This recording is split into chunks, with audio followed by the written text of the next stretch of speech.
Salut les voyageurs, je suis accompagné de Magali aujourd'hui pour pouvoir lancer la vidéo qui va vous permettre de savoir comment bien gérer son retour en France quand on a fait un PVT en Australie. Bonjour Magali. Bonjour Lounès, bonjour à tous. Merci pour l'invitation.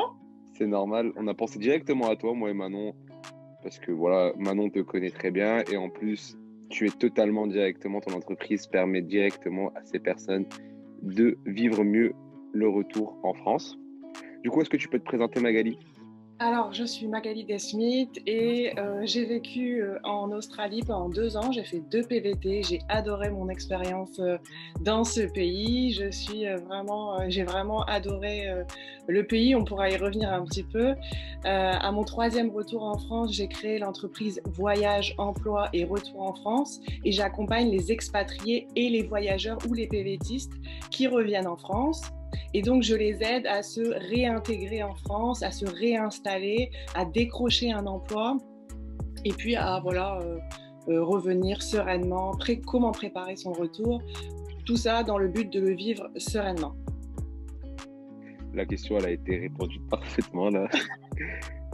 Du coup, moi, ma première question, c'est comment sont vus les Français en Australie par les Australiens? Alors, je pense que être français, mais c'est vrai un petit peu partout dans le monde parce que j'ai voyagé aux États-Unis avant et c'est très souvent ce qu'on me disait. Nous, on a un peu l'image de, tout ce qui est fashion, la mode, etc. Donc, très souvent, on m'a dit, ah, j'adore la manière dont tu mets ton écharpe ou des petites choses comme ça, choses qu'on ne me dirait pas du tout ici. Je sais que c'est des choses qu'on m'avait dit aussi aux États-Unis quand j'avais voyagé par là-bas.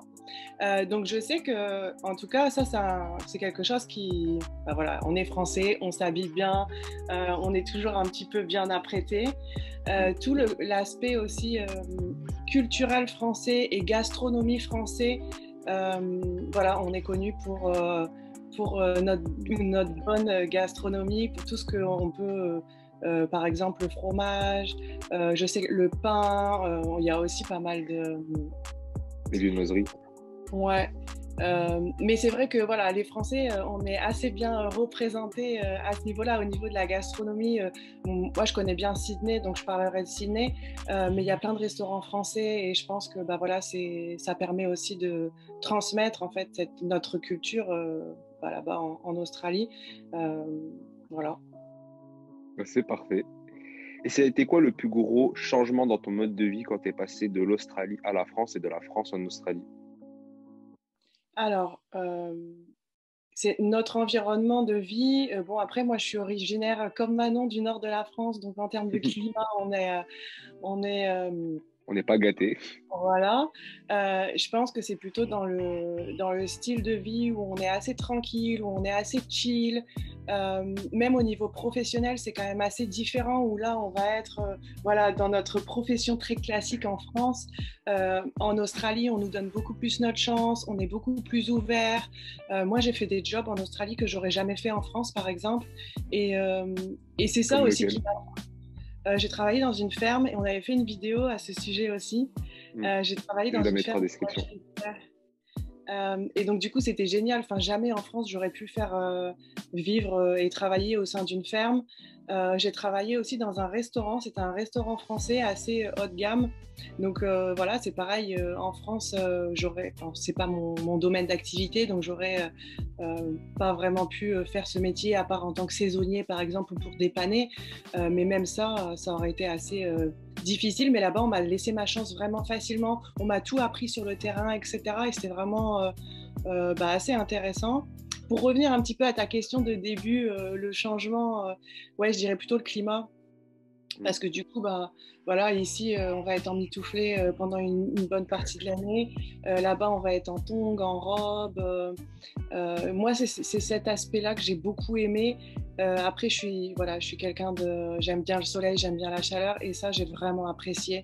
En étant à Sydney toute l'année, avoir quand même assez un beau climat toute l'année, quoi. C'est vrai qu'en fonction des États en Australie, on a plus ou moins des saisons, mais c'est quand même beaucoup moins marqué qu'en France. Même si après, ça reste quand même différent l'Australie, puisqu'on a une saison des pluies aussi en fonction de certains territoires. Mais en tout cas, moi, à Sydney, voilà, j'ai quand même été moins impactée par les... Touché, ouais. Mais en plus, comme tu as dit, en Australie, on a vraiment un mode beaucoup plus chill, même au travail, où on peut voir des managers qui viennent en tongs, des managers en short pendant leur travail, alors qu'en France, c'est totalement impossible de s'imaginer son manager ou son DRH venir en claquette, quoi. Ouais, c'est quand même beaucoup moins... En France, on est beaucoup plus strict et rigide sur tout ça. Mais c'est vrai qu'en Australie, on est un peu plus ouvert, un peu plus tranquille. Et ça, c'est appréciable aussi. Hein, quand on a eu l'habitude de travailler en France, et dans mon cas, j'avais travaillé avant de partir en Australie. Et ouais, on voit la différence et c'est appréciable. Et du coup, comment il s'est passé ton retour en France après ton voyage en Australie?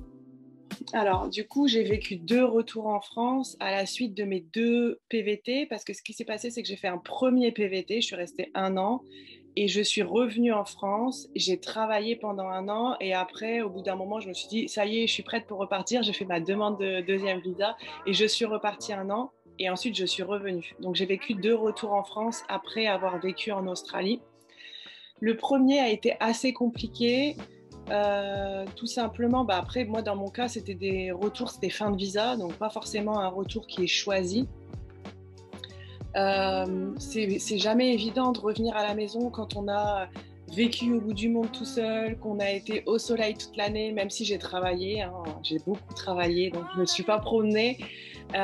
Mais voilà, on revient dans une vie un peu plus classique, il y a moins de challenge, il y a moins d'aventures. Mais après, comme je dis, et ça c'est dans les conseils que je partagerai à la fin, c'est en fait quand on revient, on recrée ce qu'on a envie et ce qui nous fait plaisir. Donc ce que je décris là et ce que j'ai vécu, ce qu'on vit quand on est en expatriation ou en voyage, c'est à nous de recréer quelque chose qui nous fait vibrer quand on revient. Et ça aide beaucoup à avancer. Donc le premier retour a été assez difficile.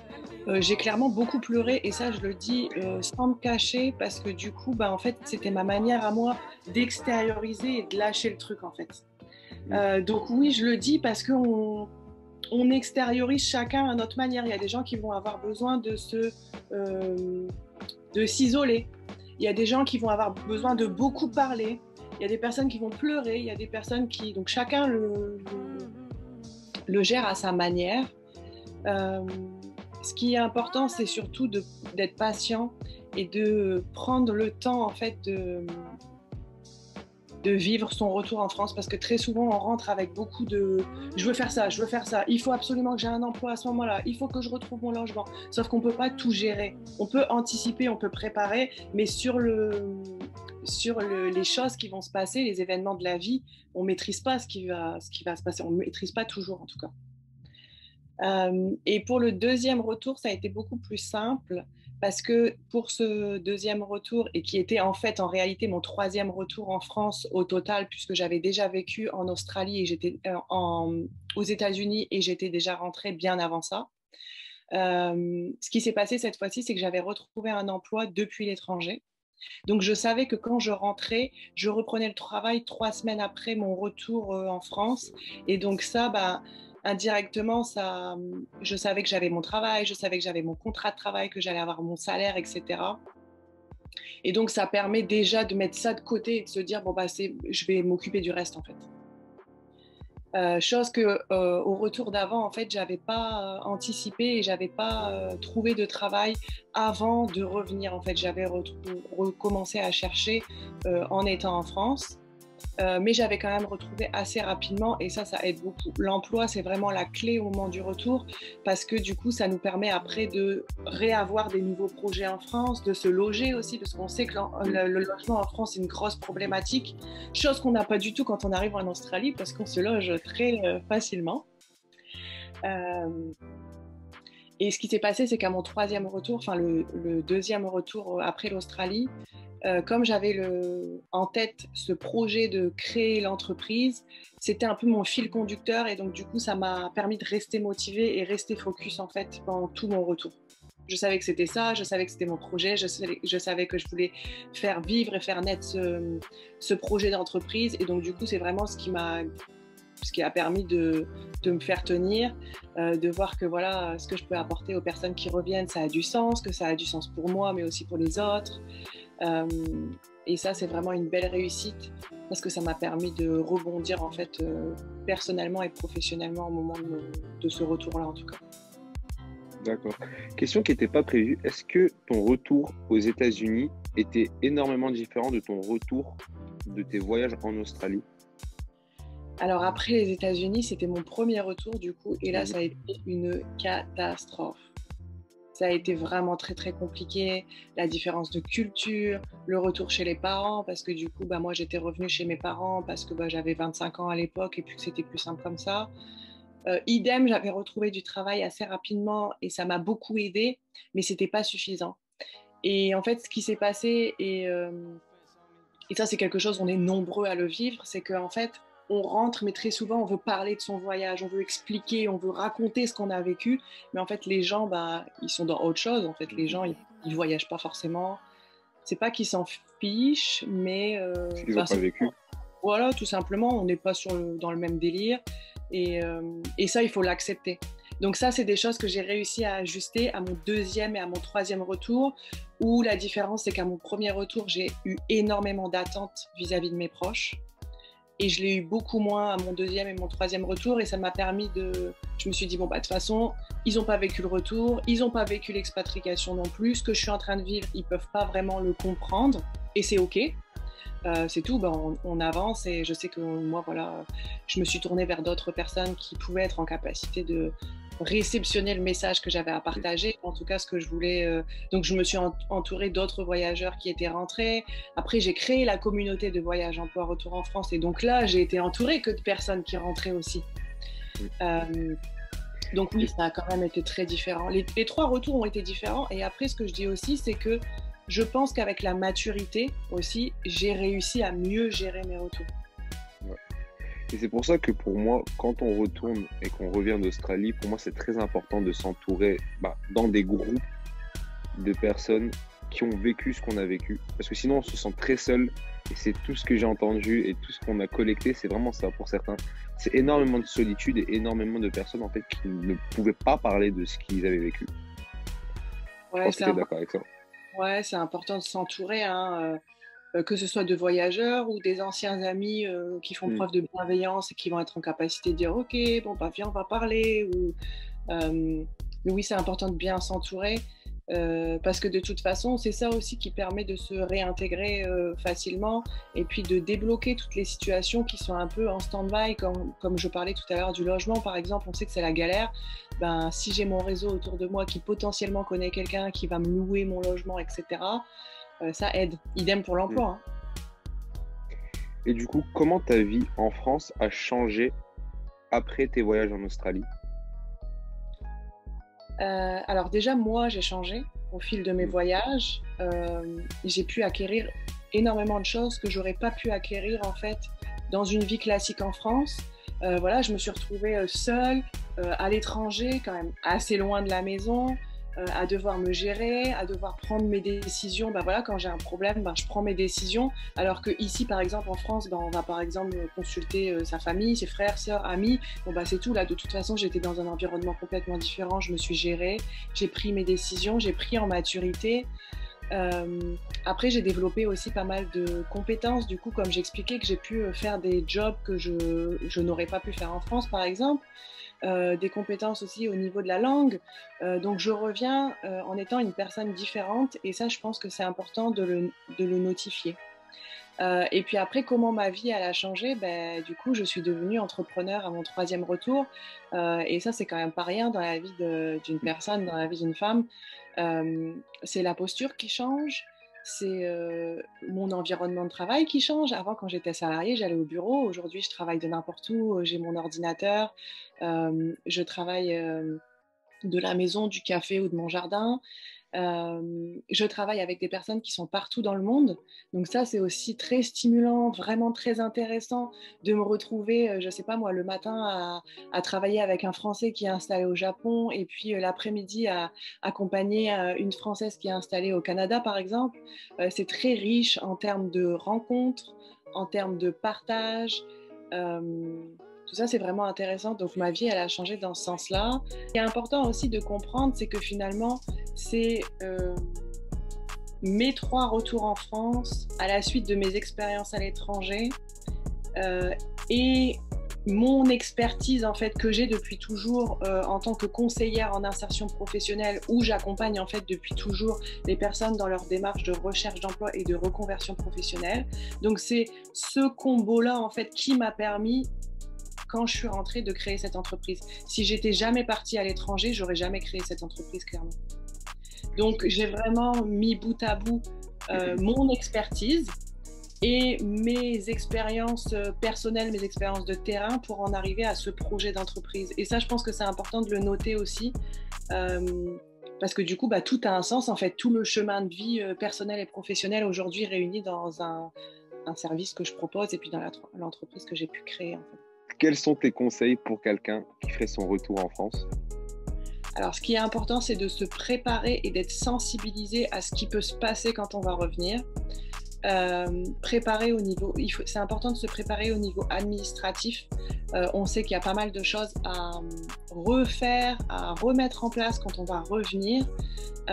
Donc ça va être important de savoir avant de revenir même tout ce qui m'attend en termes administratifs pour pouvoir rapidement, en fait, dès que j'arrive, je sais ce que j'ai à faire. Ensuite, c'est important de s'entourer, comme on l'a dit, de s'entourer de personnes qui soit vont comprendre ou sans juger vont écouter vos histoires, vos besoins, vos craintes du moment, ou de s'entourer de personnes qui, comme vous, ont vécu le retour en France. N'hésitez pas, comme tu l'as très bien dit, à rejoindre des groupes Facebook ou par exemple, vous pouvez rejoindre la communauté de Voyage Emploi Retour en France. Nous, on est sur Instagram, sur Facebook et sur LinkedIn. Et moi, je fais pas mal d'événements gratuits pour qu'on puisse te rencontrer, pour qu'on puisse échanger. Donc, rejoignez-nous avec grand plaisir. Moi, j'adore rencontrer les personnes, même si c'est en vidéo. C'est toujours super, super intéressant. Par rapport à l'emploi, qui est vraiment mon cœur de métier, mon expertise, ce que je vous dirais, c'est anticiper votre recherche d'emploi depuis l'étranger, parce que on peut très bien trouver un emploi avant de rentrer, et là vous allez rentrer en mode ouf, je suis soulagée, je peux réfléchir à autre chose. Et puis par rapport à l'emploi, ce qui va être aussi important, c'est vraiment d'adapter vos candidatures au marché de l'emploi français, parce qu'on pourrait se dire très souvent mon CV anglais, hop, je le traduis en français et c'est suffisant, sauf que c'est pas suffisant, parce que le CV anglo-saxon a un format différent de ce qu'on fait en France, et donc du coup vous aurez beau envoyer X candidatures, il y aura sans doute pas de retour, ce qui est dommage, parce que quand on a eu un profil avec un départ à l'étranger, on a quand même pu acquérir pas mal de choses qui sont différentes d'un candidat classique en France. Donc c'est comme ça que vous vous démarquez des autres candidats. Mais si c'est pas bien mis en valeur dans votre candidature, en fait vous allez passer à côté. Et c'est dommage. Je te remercie, Magali. Ça a été un plaisir de faire cette petite interview avec toi. Et j'espère que tes conseils et tout ce que tu as dit pendant cette vidéo va permettre aux personnes qui ont été dans ton cas et qui vont être dans ton cas d'être aidées. Ça a été un plaisir. Au revoir. Au revoir, à bientôt. Merci beaucoup.